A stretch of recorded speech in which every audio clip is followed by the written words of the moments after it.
First, I want to thank you for the invitation. I know that people must be very interested in what's happening in South America regarding the surprising, some would say, rise of libertarian ideas, especially by the case in Argentina of Javier Milei. I know that that case has been very important internationally, and many people in different countries are seeing as libertarianism is growing in South America, especially in Argentina and in Chile. So today I will speak to you a little about the appearance of libertarian ideas in my continent and why they were growing, how they are going, and why in the recent months they have been falling apart. Because maybe many people don't know it outside of America, but libertarians had an important rise in popularity in the recent years, but in recent times they have been falling in part by the political acts they have done in regards to their alliances with people from the right and the consequences that that had in their popularity. So first, we must understand that in South America we have a history of very statist, of very controlling governments in economy, in society, generally with very conservative ideals, but with an economic policy that is very socialist in its intervention. Even right-wing in my continent and in my country are very interventionist in the economy. Left-wing people in South America tend to hate the market in general because they attack it as the origin of all the problems, and right-wing people don't tend to like free markets a lot either because they say that that's against good costumes, against morals, and sometimes against business interests of the people with a lot of power that tend to finance right-wing sectors. So libertarians started to rise first with the appearance of Javier Milei in Argentina, but they used to have some importance in the past because their ideas were against both the left and the right as a message, because they promoted freer markets that attacked also these corporate business groups that gain their riches through the state that the right used to support, and they also attack sometimes the conservative views that tend to be very important in our countries. So Javier Milei started rising in Argentina, and because of how he speaks and the way he gives a message, the ideas of liberty started to grow all over the continent, and libertarian groups started rising and had some success in Argentina, where they have now power in Congress, in Chile, where the ideas have been growing but had some problems that I will detail, and also in Brazil, where they had also some political power, but then they had the same problems that led to their downfall that is happening also in Argentina. So what happened? First, libertarians started to rise because they attacked both sides of the aisle. So they attacked the right and the left. And because people were tired of all the politicians from both the left and the right, people started to get interested in libertarian ideas. And they started to rise while they also criticized both sides. But with time, with months and years, libertarians started to make alliances with certain groups, specifically on the right, that led to the falling popularity and one would call the failure of the cultural movement. This is because people tend to associate the right in my continent with a lot of corruption and conservative views. And because of pragmatism, libertarians started making alliances with them, but this also made them part of the right wing in popular culture and image. So people started to go to other people, to other sides, especially if they went to the left because they didn't like the right wing. That started to happen. And in Chile, we had that problem because libertarians were rising a lot. We were on TV channels. Politicians were asking for meetings.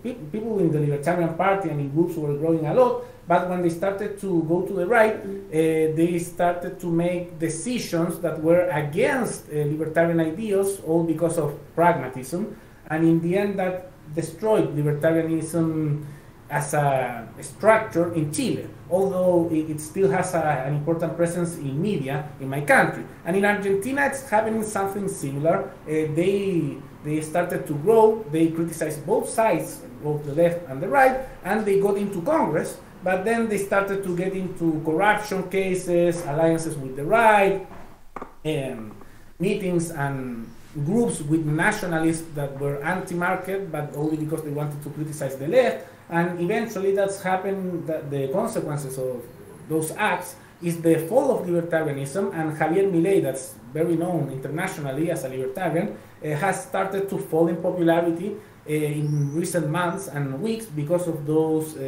alliances with right-wing groups, and sometimes with people that are not really for the free market, but want more than anything a nationalist structure. That happened in Chile, that happened in Argentina, that happened in Brazil, and with time, the libertarian movement in our countries grew a lot, but it started splitting because of these decisions.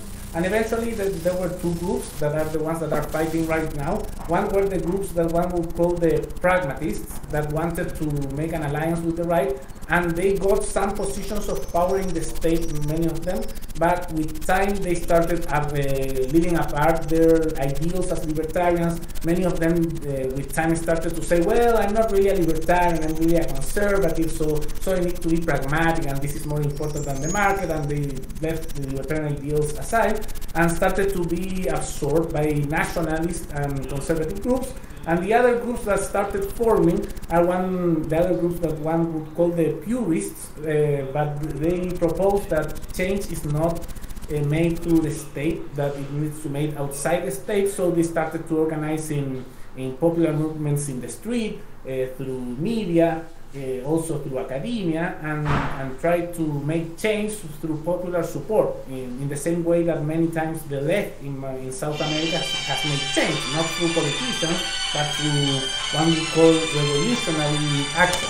So that's the divide that has happened in the latest years, and it seems that time has given the correct view to the purists, because the one that were pragmatists and got power in government started to get corrupted, and most of the people that went that route were the more conservative types, because they didn't have many problems making alliances with the right, and with time they were absorbed by those groups.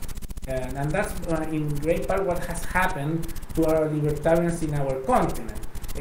The lesson that we can get from South American libertarianism, and this is a problem that has been developing in the last months and years, and it still continues right now, is that we had success and we had a greater effect on society while we maintain our own route, criticizing both sides and showing ourselves as groups that were different from both the right and the left. And when that when that didn't happen, and when people started to go to the right for alliances, libertarians started to fall down, libertarian movements failed, some were absorbed, and with time in popular culture and in the popular image, people started seeing libertarians as another kind of conservative, because the arguments that they made were practically the same that the rest of the right wing. And instead of libertarians making a change in the right-wing groups, thinking that they could make them more libertarian, what happened was the contrary. Right-wing groups started controlling libertarians, and libertarians stopped promoting their own ideals. And in the end, they ended being groups that say, yeah, let's go a little down with taxes, but we need to go against homosexual marriage, and we need to go against the legalization of drugs, and no, you need to control the people because they can't do anything they want. It would be against a good costume and conservative values, and in the end, those libertarians were absorbed. So that's in part what happened in South America. There's still hope anyway, because there are still a lot of groups that have been organizing, but the type of groups that remain and are getting more influence are a mix of groups more interested in an anarchy type of organization, and make change through the streets, and some have started to say through violent action, and the other groups are simply in TV channels, in radio, in other media, trying to convince more people that the state is not the way, and the way that we need to do change is through street action and organization in educational institutions. But the structure that tried to make alliances with political parties had quite a big failure in South America. That's in a great way what happened in my country, as well as in Argentina and in Brazil. And now, if you speak with people that are part of those political structures, they would say, no, that this is a minor setback, that's temporary. But in fact, what we can see around our countries is that the same problem that happens with libertarians and classical liberals in the past, that always, when they got into power, they started getting corrupted, or with time they stopped defending their ideals, is happening once again. That's in fact the great lesson that we can get from South America. I wanted to make this little introduction and leave most of the time for questions, because I know that you're in Germany and you probably have questions about different things. I would love to answer those questions about what happens in South America and whatever doubts you might have of our situation. Well, I have a question because, well, first of all, I think it's very impressive for people in Germany, at least, that there are people in TV defending libertarian ideals, because in Germany that doesn't happen. As you might know, most of TV here is state TV, and you only get one kind of message through. So I have a question because, so if I understood you right, you would say that the party of Javier Milei nowadays is lending more to the conservative spectrum. Yes. Yeah. Well, in my country and also in Argentina, there are a lot of libertarians on TV. For example, I'm on TV every day in different, I don't know how you say it in Germany, but districts, regional districts. Regions, yeah. Yeah, well, I'm in TV every day in different regional districts. And in Argentina, libertarians have a presence on TV almost every day. That's very interesting, and we got into that position because we criticized both the left and the right, and that gave a lot of popularity. And Javier Milei's party has gone to the right. For example, there was a vote to legalize marijuana, for example, and other drugs, and they voted against it, because there are many people that voted for them are right-wing, and they said, no, that this is not the moment for voting for this, it's not good. People from her party, for example, gave space to people who are very nationalist and not very free market minded in that way. People who are talking all the time about expansionism, nationalism, and they say, yeah, we can lower some taxes, but that the other things are not so important. The nation is more important, and we can legalize everything that would be immoral against conservative values. And Milei himself, for example, there were some in Congress, in the Argentine Congress, there was some votes for lowering taxes. And he didn't go to Congress because he preferred to go and do some presidential campaign for a right-wing candidate in Colombia, where the left won recently. So there are a lot of actions like that, and that has made a lot of the libertarians to get away from Milei. He has a very great cult of personality in Argentina, and that's a country that has a lot of history with cults of personality. Maradona has a cult of personality. Perón, who has a cult of personality, and he was a fascist general who studied with Mussolini, and he took power with the military in the 50s and has a lot of influence till today in Argentine politics. And with Milei happens the same. A lot of people follow him like a messiah, like a cult figure. It's very normal that in Argentine politics. But many libertarians are going away from him because of this cult of personality and because he says some things, but with time he has gone to the right and has abandoned in a great way many of those ideals that he used to defend. And all because he now has political power. And also because the people that he relates himself to and he has meetings and makes, for example, lives in Instagram and YouTube, are people that are very conservative and they don't care really about the free markets. They just want a very nationalist and conservative society. Yeah, somebody has a question? Yeah, I have a question. You talked about different currents of libertarianism. Which philosophers are the most influential for libertarism in Latin America? Well, it depends. Among the most anarchic groups that are starting to divide between the ones that, to use a bit more left-wing language, a peaceful revolution or a violent revolution, there are a lot of influences from Konkin, from agorism. There's also influence from Spooner, which he criticizes a lot constitutions, and Rothbard has a big influence. While among the pragmatic libertarians, most of them don't cite a lot of authors. Most of them, they just say, "Oh, I saw a video about Milei, so I'm a libertarian," or they say that they love people like Thatcher in England or Reagan in the United States, and they say no Trump. So many of those more pragmatist libertarians, they don't have a lot of preparation in those libertarian authors. That's more prevalent in the more purist faction. The other ones just follow many things that Milei says in YouTube, and they see, I don't know, little clips of Reagan saying something or Thatcher saying something, and people like that.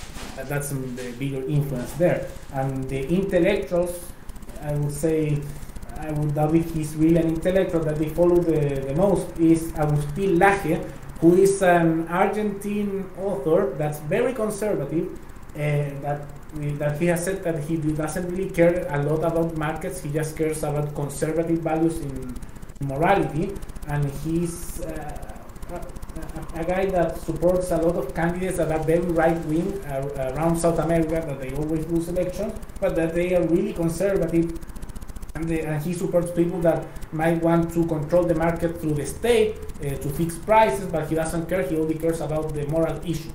And his ideology is very similar to the neoconservatives in the United States, in the way that he has conservative values and is very interventionist, militarist, and nationalist, but he doesn't care really about internal matters about the economy, and he rejects completely liberal morality, and he's the bigger influence among those pragmatic libertarians. Well, I would like to say that there is a Peruvian guy called Hernando de Soto, and he has written a lot about. I mean, I think he's been studied in a lot of universities around the world. He's somewhere between liberal and libertarian. He has written a lot about property rights as a way of getting third world countries out of poverty. So his main focus is getting. It's like he calls it like popular capitalism or something like that, like something out of the poorest sectors of society, in case somebody is interested. He was also, he's kind of in Peru he's known as a social democrat because he also supports a lot of state intervention, but he's more of a mix into. He's like one of your politicians that's pro-market but also wants intervention. He has a lot of, for example, interviews where he praises Angela Merkel, your former chancellor. So that's kind of his ideals, or maybe like some sectors of the FDP. That's more like Hernando Soto. But he was the more liberal candidate that was in the former Peruvian elections, and he was supported by many libertarians. But he was also attacked by other libertarians, most of the right wing, because they said that because he wanted to allow people of the same-sex marriage to marry themselves, that he was a leftist, a Marxist degenerate, and a lot of other things.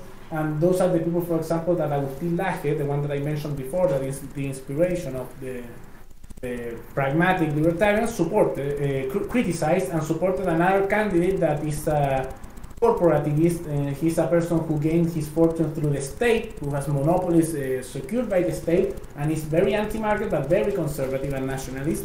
And many conservative libertarians started supporting him only because he was against abortion, and they thought that the other one, because he was more liberal in economics and in morality, he was a cultural Marxist and a leftist and a degenerate, and other epithets that they used to say about him.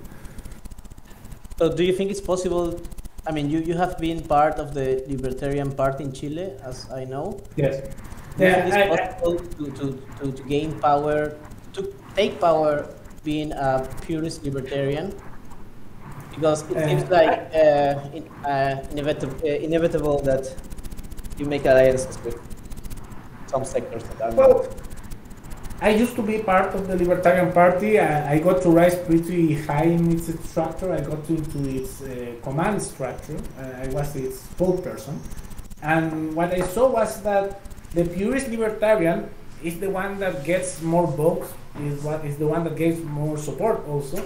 But what tends to happen is that people who are in libertarian parties or organizations, when they started growing popularity thanks to the libertarian purist message, they start to corrupt, and they also start making alliances with right-wing groups because they get desperate to get power immediately. But the message that got them that popularity is the purist libertarian message. But with time they abandon it because they want power and alliances with political groups that are established previously and don't have so much popular support but are established, like political parties that exist. And when they abandon that message, with time they start to decay. That's what happened, for example, with Milei. Milei grew popular with a purist message.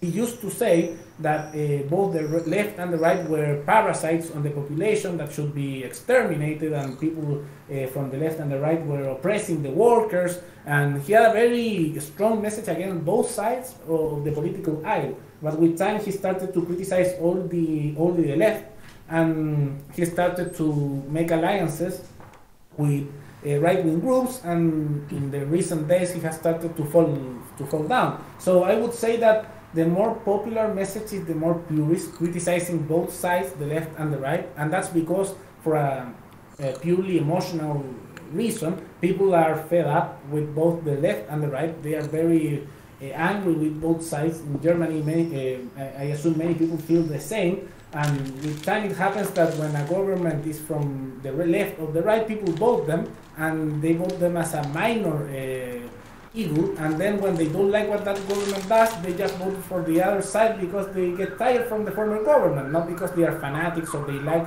their policies per se. So taking that into account, I would say that the more popular and more pragmatic, in a sense, message is the purest one. The problem is that people that get into politics that are libertarians, what I have seen is that with time they get corrupted with power. That's the problem. Not the message itself, but the people who get in there with time they get corrupted. That's what happens, and that's what happened in South America. Make a short connotation. I would say, I mean, I as a Swiss person speak now about German politics, so it may not be 100% on point. But from what I have seen from a spectator seat is that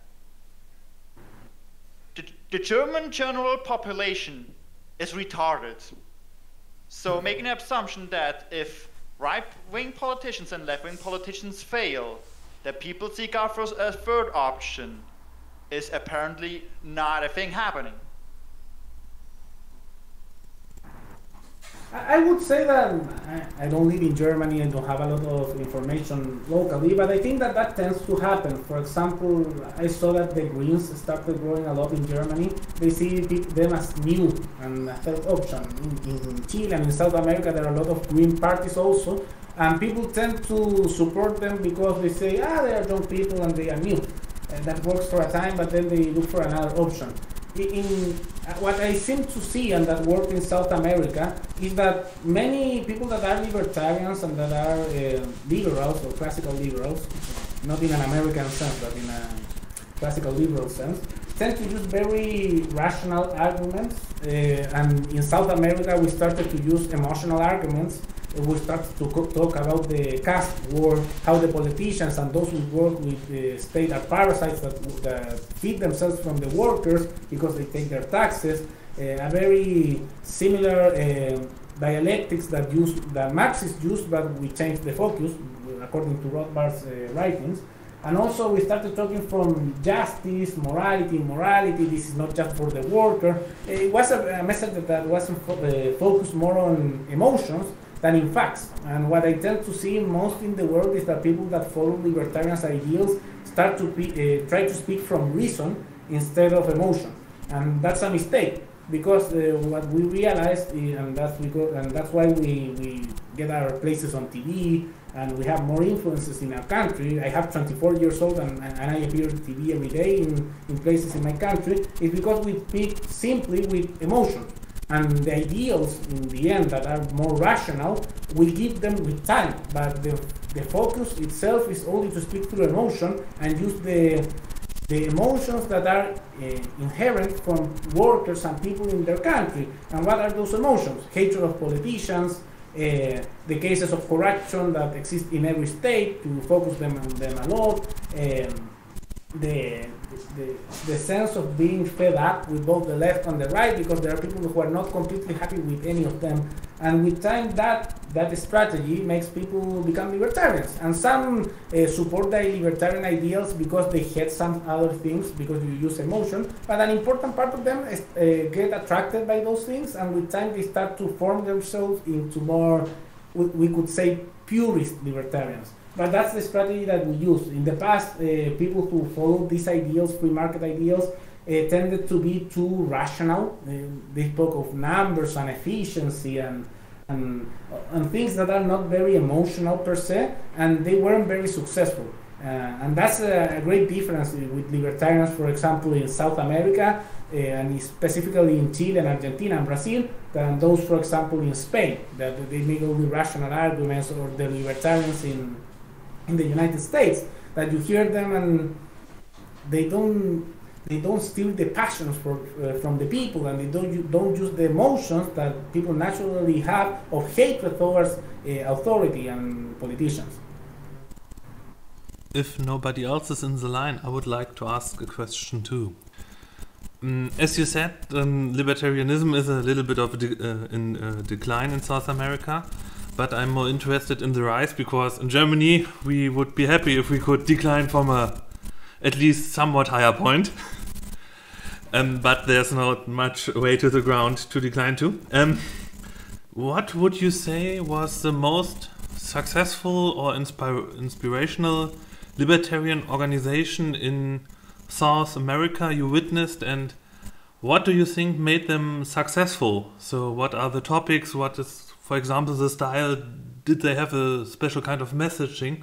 So I hope maybe we can learn something from them here for the German case. I would say that libertarians are not going to disappear from South America. They are going to be present for a lot of time. The thing is that the evolution that they are going to have, and you might see in the next years and decades, is that instead of looking for influence or power through democratic means, you might see that in the same way that the left wing has a lot of armed groups in South America, you might see the same for libertarians in the future. That's what's starting to form. But besides that, what used to work wasn't organizations per se, but was charismatic individuals in different media, and on media like YouTube or in TV channels, that got in those spaces and started to get a following by their ideals. The thing that made libertarians popular, beyond any doubt, was attacking both the left and the right, because they showed themselves as a different option. They used that anger against politicians, and against, at least in South America, against politicians from both sides that are corrupt, that have problems. Maybe in Europe it's not in the same intensity, because here we have many corrupt politicians and problems from both sides through the years. But that attack towards the left and the right made them very popular. And that's not something new per se, because in the past there have been many politicians from other ideological tendencies that have done the same. Criticize both the left and the right, and you grow. For example, Perón in Argentina, who was a fascist, did that. And populist candidates in South America tend to do that with great success. It gives a lot of popularity.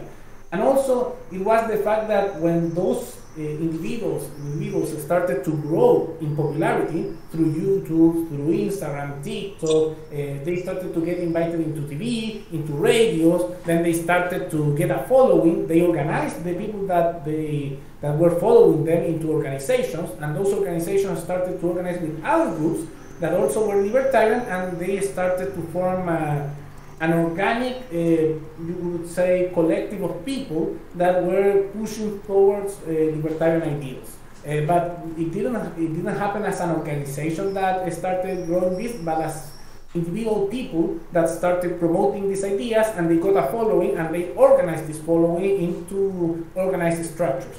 That was successful. The problem with libertarians in South America, it wasn't the rise of libertarianism or how they started to get notoriety or power. It was eventually when they got that power, what happened then? The alliances with the right wing, and they got corrupted, or they abandoned their ideals, or they, when they got state power, they got tempted by money, and they got corruption cases. And people, when you get corruption, hate you. So that was the problem, not the rise, not the strategy to gain popularity. That strategy still works and still gets libertarians a lot of popularity in South America. You could say that in Argentina, around 10 to 15% of the population is libertarian. In Paraguay, for example, there's people like Nicolás Morasco appears every day in Paraguayan TV constantly. I appear in TV in Chile, and there are a lot of libertarians in Brazil as well. The problem was that the people that got in as representatives of libertarianism inevitably got with problems and corrupted. And that's when the other part happened, that people started to say we can't make change through politics, and that's what's happening in the mind of many libertarians. It's not the problem to get the ideas out, but what happens with the people that go and try to represent them. And many realize that the state inevitably, by nature, corrupts the people that get there, because there's a lot of power, there's a lot of lobby and influences that make it impossible for people to push libertarian ideals because they get corrupted. I have a question. It's more about South America in general. I am originally from Russia, and we have a libertarian YouTuber who's like traveling around South America, and he says it's like the best place to go to if you're a libertarian. Like, what is South America like? Is it more like Europe or America? I just have no idea about it because it's so far away. Thank you. Well, if you want to grow libertarian ideals, yes, South America is the place. There are a lot of libertarians growing, especially because here the state has gotten so much power through different ideologies through the years that people are more receptive to the idea of destroying the state. That's why we have a lot of libertarians, because we also had a lot of socialists, fascists, corporativists, an immense amount of statists that had power through the centuries. So that's why it's very good for libertarians in South America.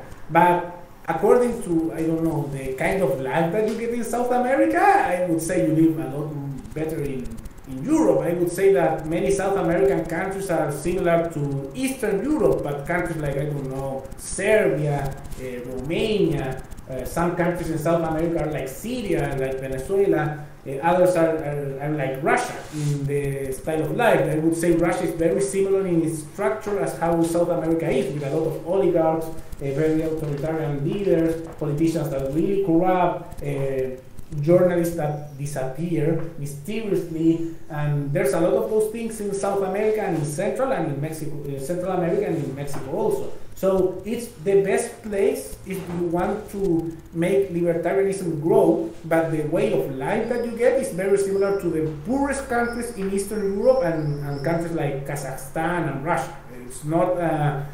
It's not a very nice way of life, and people here tend to be very authoritarian. They love the government to control people, but the same logic, because people tend to like that, there was a reaction that was the support for libertarianism. Yeah, if I can say something, that in Latin America it's very easy to make friends that are free market. There are a lot of people that are open to free markets. They are not socialists or they are not super green. And for example, every time I go on a date with a girl here in Germany, I'm thinking, oh shit, shut your mouth about politics because it's gonna go bad. But in Latin America, half of the people are open to criticizing socialist ideas and being pro-market. So, and they are also, young people at least, they are also socially liberal.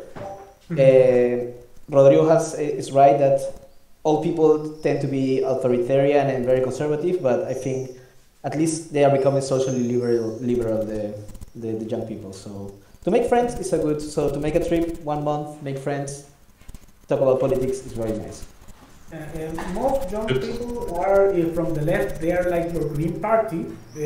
Half of them are like that, and the other half are like more liberal and libertarian, or a mix of people from libertarians to people like what you have in the FDP. Those most people under 25 and 30. Over that, you get a lot of, I don't know, communists, Maoists, supporters of fascism, authoritarians, and very statist people. But young people are a mix of progressive Greens and people that are more libertarian.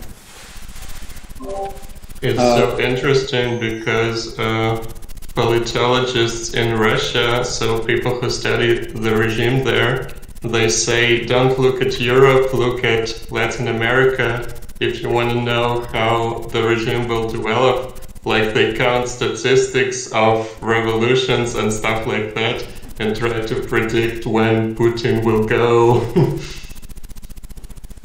Well, in South America we have a lot of revolutions, but that's more than revolutions for a Marxist ideal. It's because people here are very rebellious and they hate the power.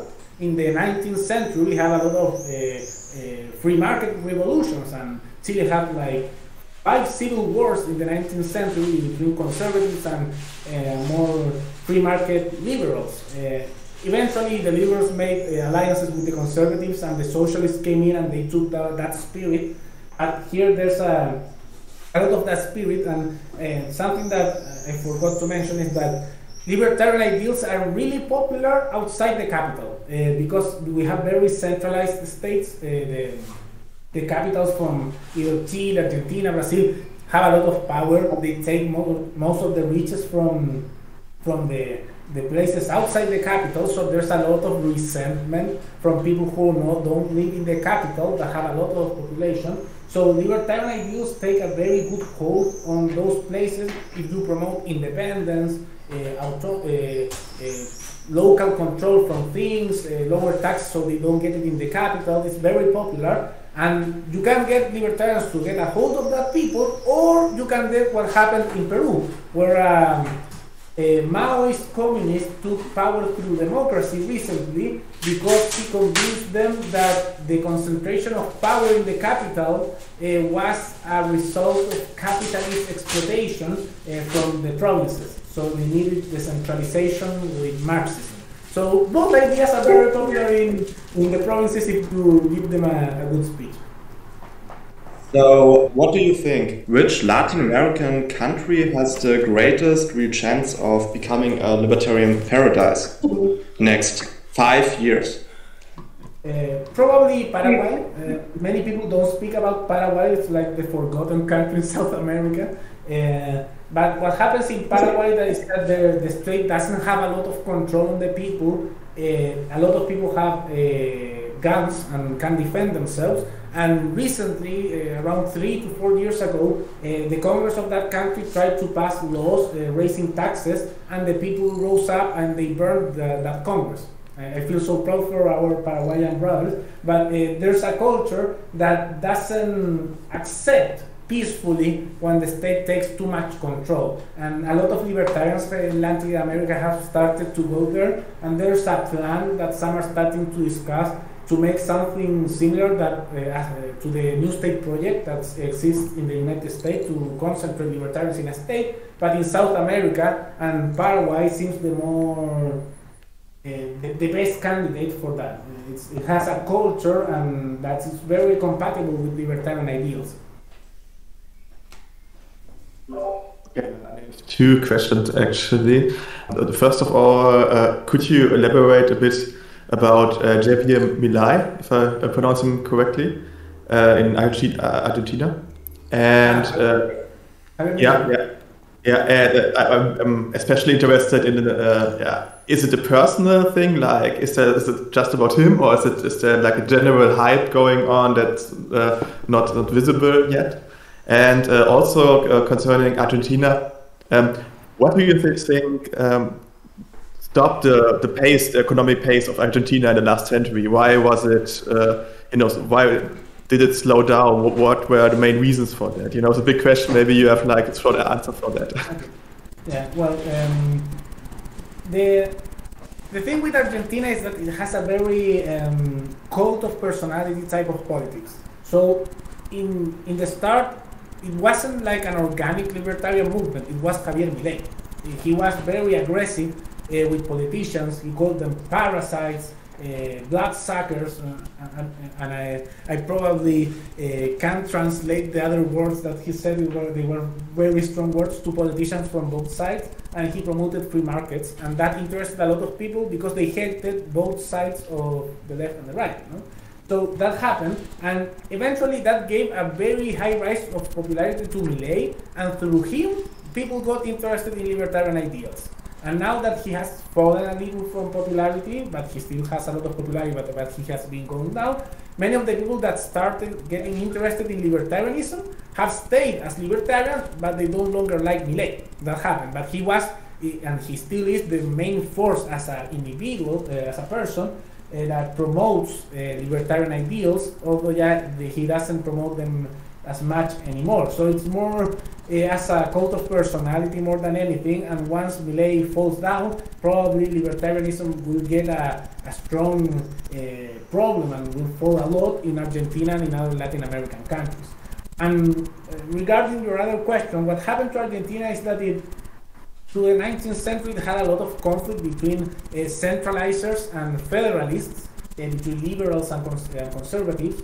Eventually, there was a compromise that was a federal system with a lot of centralization. It's almost like a centralized state, but they say that they are a federal country.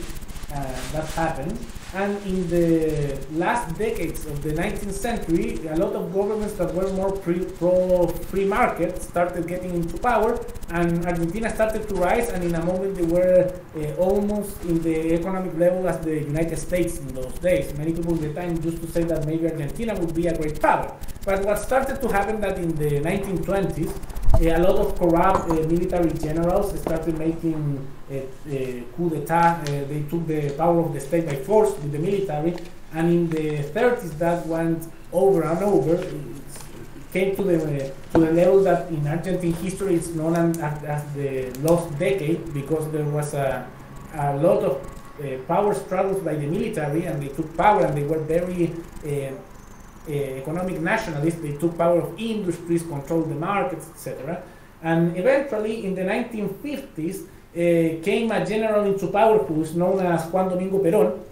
He's very known Perón, and he was a general that went to study with Mussolini in the 30s. He came from Italy after studying, and he was inspired, and he adored fascist ideals. He said it himself. The only difference was that instead of calling himself a national socialist, he called himself a social nationalist. That was the difference, no?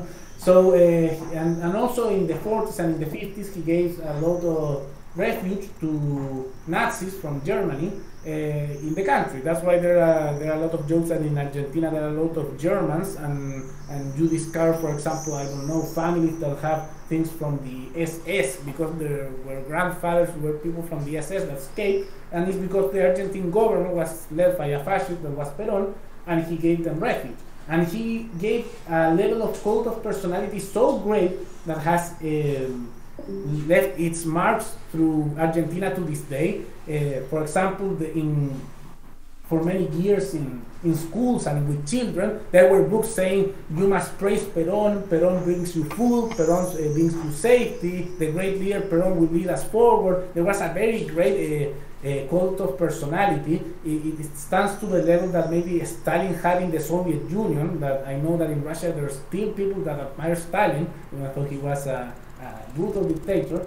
And in Argentina, something that is very similar. So to this day, that influence from those ideas that came from fascism and also that cult of personality has led to a level of decadence all in economic and in social life that is still felt to this day. And in a way, Argentina is divided between Peronists, those who support Perón and his cult of personality, that's about half the population, and non-Peronists, and those in those groups there are a lot of people, because there are Marxist Peronists, there are right-wing Peronists, there are left-wing Peronists, anarchist Peronists. It's a very weird ideology. And on the other side, on those that are not Peronists, you have communists that are not Peronists. You have social democrats, libertarians. Although libertarians have started to become influenced by Peronism in the last years, and now you have libertarian Peronism. Things like that, and that's one of the reasons for the great fall of Argentina in all aspects, the cult of personality and the ideas of Perón that still mark Argentina to this day. Thank you. A fun fact about Argentina: it has 3.3 million people working for the state in a country of 45 million. So that's also a symptom of falling country. Yeah, and more than half of the people in Argentina are subsidized by the state. So there are more people in Argentina that are dependent on the state than people who work for the private sector. And that's a great problem in its structure, because there are so many people that depend on the state that people don't want the state to go away. They want it to grow more because they depend on it. And there are many people who say, well, maybe he's corrupt, but he will give me money. He will give me things for free, so I will vote for him. It's a lot more honest in a way, because here they know it, and people in poor places, they say, yeah, I know he's corrupt, but he will give me money. So I'm going to support him. Sounds already like Germany. Sounds like a very accelerationist practice. Yeah, there was also there's a theory in libertarian circles that has grown here, that we realize that libertarian ideas don't grow in countries that are so prosperous, or countries that are not in that level of decadence, that libertarian ideas start to grow and people like them when they hit a critical stage, like we have in South America. So in a way, some people argue that libertarians should accelerate the decadence of the state through accelerationism to a level like Argentina, because then things are so bad and the state controls so many things but doesn't destroy free expression, so a mix of democracy but with an enormous economic decadence, that then it is the perfect place for libertarian ideals. There's some people who promote that as well. So ramp up the deficit until it crashes. Yeah, for example, in Germany, some of these libertarians would say, vote for Der Linke and vote for the Greens for 30 years, make your economy go to the ground, but stay defending civil liberties and free expression and those other things, and then people will get so fed up with the level of economic decadence that there is, that ideas from libertarians won't sound as crazy to them, they will sound as reasonable, and then you can get power. That's what happened in South America. I have a question about that for a second. How do people who advocate for that reconcile their opinion with the fact that every time in history that a major economic crisis has happened, some manner of say polar opposite to anything that could be called libertarianism or even liberalism came to power? Well, the thing that they say in South America is that tends to happen because in other countries and also in South America there's not another alternative. Also, what happens here is when the left took power in a situation like that is because the right has been in power for a lot of time. For example, in Colombia, the left won for the first time since the 50s. And in other examples, it happens that the right takes power because the left had power for a lot of time. So what they propose is that you need to see countries decay economically and let the right and the left take power, but the economic policies must be the same. So people start to see both parties from both sides as negative.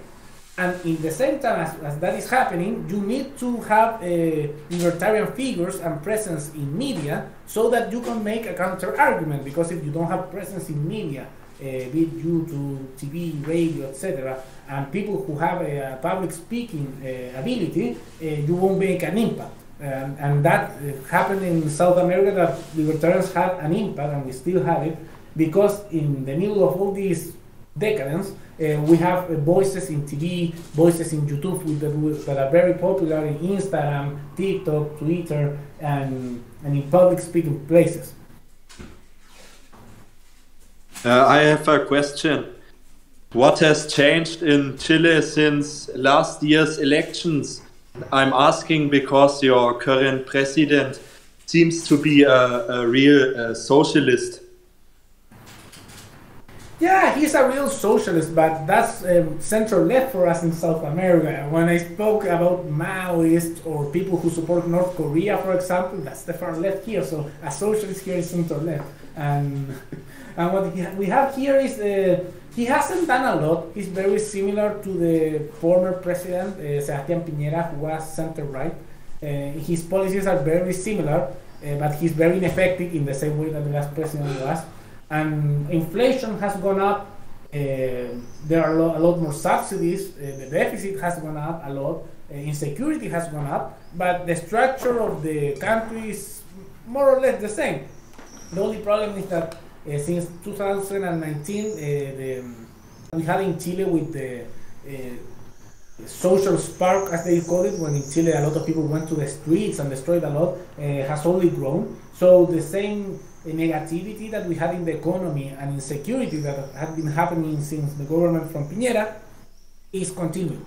So he has been, the only things that he tends to promote, and I don't know, political quotes for people that are from sexual minorities, or will speak with inclusive language or things like that, but people are more worried about healthcare, jobs, security, and he's very ineffective. So in fact he hasn't done a lot in that way. I would say that even compared to the other forces in the left from Chile, Boric is seen as a, they call him a yellow one, or a moderate, someone who's not very radical in his ideas, because for example here we have the Communist Party with presence in the government and in Congress since many years, and they are more radical. And in some left-wing groups, the Communist Party is seen as too moderate, because we have people who support the Juche system from North Korea, we have people who support Maoists, we have anarchist collectives that attack different places and have a lot of presence, but I also believe that they should go against the structure of human nature, because it's an oppressive structure from capitalism, so they must deconstruct themselves. So taking into account all the groups that are really far left that are present in Chile, Boric himself to the outer world might sound as a radical, but compared to what we have here, those in Chile see him sometimes as a moderate. Outside the right calls him a communist, but most of the population sees him as a center-left guy. Okay, if other questions are going down or not popping up, I would have like a summarizing question. Could you describe how a successful Libertarian Party in Chile would look like? Like your concept for the party, because you sound like you have a whole concept in mind what the party should do. I'm curious how it would look like. Yeah. Well, I would say that what would be successful here in Chile, as well as in other Latin American countries, is a party that criticizes both the left and the right, doesn't have a conservative view in morality issues. Also, that it takes a great importance on regional structures outside the capital, criticizes a lot centralization, because here it's a real problem. Also criticizes taxes and how they affect workers, but not focusing on growth or the development of great companies, but as the little worker is being affected by those taxes. also that promotes self-defense, because we live in a very insecure region. All Latin American countries are really insecure, so you focus it as a way for people to defend themselves against criminals, and also as a kind of populist structure in a way that criticizes structured politics, so criticizes politicians from both sides as people who have been living from taxes, that are parasites on workers, that they go against autonomy. And also something that is really popular here, and I see that in other parts they don't promote it, is the agrarian reform that's taking land and properties from people who have been gaining their money from the state as illegitimate riches, so they can be returned to the people who sustain them, so those who pay taxes. Some people call that very similar to some structure that communists had, but that's very popular for libertarian ideals also in Chile. Thank you. So otherwise I would like to ask, well, can you tell us a little bit what you do in your channel? Because I think it's somehow different than what we do. I think what we do is sometimes very theoretical, very concepts and theory and stuff. And from what I know from you and what I know from Amanecer Libertario from Peru, is that you guys like tell the news with a libertarian eye. And every time, and I think that's how you get a lot of people, because we know everybody hears the news and they get upset. They think, the government sucks, the market sucks, the entrepreneurs or whatever, everybody sucks. But the moment you tell the news and you give this libertarian spin, you get the emotion, you steal the emotions, and you say this is wrong because ABC, and the libertarian ideas are the answer. So maybe you can tell us a little bit what you do.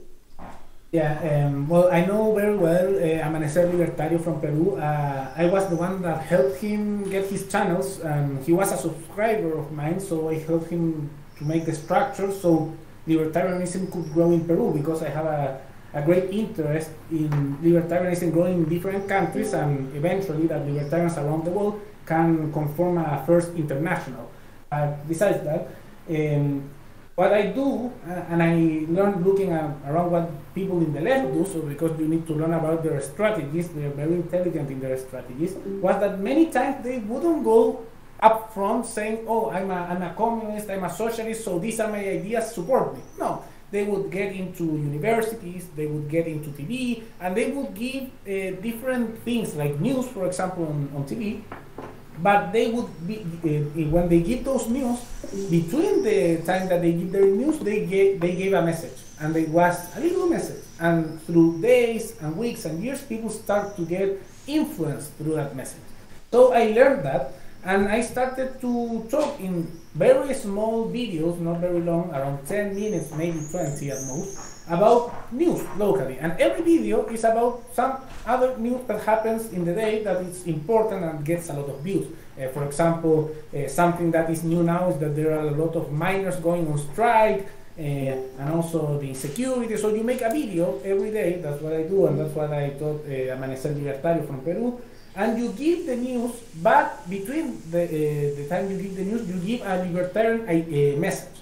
And you have to criticize both the left and the right, because many people will see that also as you being neutral, as you being objective. I do it because of ideological viewpoint, but many people see that as that being neutral. So a lot of people that are not interested originally in libertarian ideals started to follow you because they see, this one is not from TV, he's not from the big corporation, he's just a guy giving news, and he gives good news, he explains things. And when you start giving solutions between those news that you give, people start to see it as common sense. They say, of course you need to give taxes down, because that's what the news say, and that makes sense. I need my own money. Or of course you need to free guns. People need to defend themselves. But they don't start seeing it per se as I think that it's libertarians, they just see it as common sense. And then between those things, you start saying that these libertarian ideals, and then you convert people. That's a a way that I have seen that is very successful. And then, for example, I appear on TV every day, not because I say that I'm a libertarian, but because I am the one that talks about news, so they call me as an expert to talk about some things. And between that, I give libertarian ideals. I know that this is very successful because in different countries, different ideologies do this. Many, at least in South America, that are, for example, socialists, do this. They say, oh, this is the professor from this university to speak about this thing. And between that, he gives his ideological message. We need to do the same. And at the same time that we do this, there needs to be other people that focus their channels and their means of media in other things. There must be ones that talk only about political theory, only about libertarian ideals, explaining concepts. Others like me must talk about things that happen every day and give it a libertarian twist. Others must talk about art, others must talk about culture and different things. And the mix of these different people pushing the same message but in different areas makes people convert into libertarianism and become very hard followers of the ideology. And what has been done in the recent months also is that libertarians from across Latin America, from Mexico to Argentina, Chile, Colombia, and the other countries, have organized, thanks to the organization from Nicolás Moraz, who is in Paraguay, in what we call the Libertarian Academy, with over 5,000 students, and with teachers, people with a lot of studies that are libertarians from different countries. He organized a lot of classes that are free to access to different people to form them in really purist libertarian ideals. And there are actually about 5,000 students, and they get out of there as, like you would say, like seeds that will eventually grow in the different countries with a lot of foundation in libertarian ideals and with a fanatism that is necessary in their thinking, so their ideas could grow locally. And through that structure, from the academy to the news to culture, people start conforming a libertarian, not only political ideal, but a societal structure, a society that conforms itself according to libertarianism. And through all those structures, you get an organic growth of libertarianism. Somebody else has a question? Otherwise... What do you think about Jose Antonio Kast? Well, I don't like him very much. I know him personally. As I have a lot of sway in Chilean politics because a lot of people see my channel in my country, I know him personally. I don't really like him, but for ideological reasons. Personally, he's a nice guy, but he's very conservative. He's very similar to what you would call the AFD, maybe in Germany. He's a mix of very nationalist and conservative ideas with some free market ideas, but he left them behind when they weren't useful for him. And I would say that the best comparison for a German would be to see a mix between Merkel and AFD. A mix of those things is Jose Antonio Kast in Chile. So maybe a last question, or at least last question of mine. It's another topic. Is there a hope for a free Venezuela, and what would need to happen for it to be free, or is totally lost? No, depends on what you define as free. Is the quality of life going to get better in Venezuela? Yes, it's getting better because the government from Nicolás Maduro and the Chavistas, who are socialists that took power democratically at the end of the 90s, have started to privatize things, lower taxes, make free exempt taxes zones for business, and is following the Chinese economic model. So is life getting better for Venezuela, for people from Venezuela? Yes, and a lot of people are returning to Venezuela. Are the socialists going to get out of power? No. It's very likely that they will continue in power for the next decades, and there's no signs that will change. In fact, in the early 2000s, the government took all guns from people in Venezuela, and then when they tried to resist, they were repressed by the military and also paramilitary groups that were civilians with arms given, that were taken from other citizens, but were given to people who who follow the party of Chavez and Maduro, the Socialist Party. And now people, a lot of have gone out of Venezuela, and although the economic situation is getting better, doesn't appear that they will get out of power. They have controlled the country very well, and now the United States are also making negotiations with them, so there are not a lot of possibilities for Venezuela to be free. Okay, somebody else has a question, because we are maybe over time. If not, yeah, I would like to thank you very much for your presentation. I think we have listened to a lot of interesting stuff. We have learned from experiences. Maybe we have seen if in our future or a possible future for our movement. So one more question: do you think so? Is that a strategy of Milei, that he is accepting more conservative ideas, and then when he gets to power he will go back to his libertarian ideals? Or do you think, well, first that question, and second, is there still he has a chance to win? I think yes, but you can tell me your opinion. Well, he can win. He might be president, maybe. What's likely if he gets elected president is that he will corrupt more, so it might be even worse for libertarians if he wins, because he has already been has a lot of scandals regarding his associations with people who make Ponzi schemes, and also some people who are narcos, who traffic drugs and make killings and other things. But also his change is not a strategic change. What he's doing is he changed kind of in his ideals. So that's what we can see with Milei. And what's possible is that in the future he might change again in his ideals, but he might win the presidency. But what we can expect if he wins is not a very good government that would be probably very similar to the ones that many right-wing governments have had in South America in the past, and people will see libertarians a lot more like another right-wing movement that's the same as the rest. So many libertarians are starting to hope that he doesn't win, because it would be worse in the long run. If he loses, it might be a problem in the short term, but it would prevent the problem that having him as a president and failing would give. Okay. Thank you very much again, and it was nice having you here. So you are invited to have any kind of networking with us. Let us know if you need our help. We will let you know when we need yours, and thank you very much. Well, thanks for the invitation. It's always a privilege to speak to other libertarians from other countries, especially because I think that the experience from South America and Latin America in general is a little more advanced than in other places, for good or ill, because some things haven't gone so well.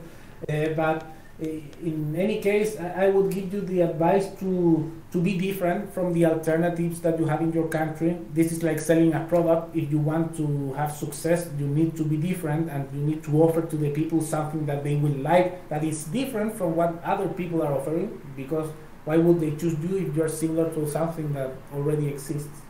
And also, I hope that you have success with your organization in Germany, and I hope in the future libertarians across the world can organize in international cooperation in the same way that us Latinos in South America are organizing to help ourselves and our ideas across the continent. Thank you for the invitation. Thank you very much for your time.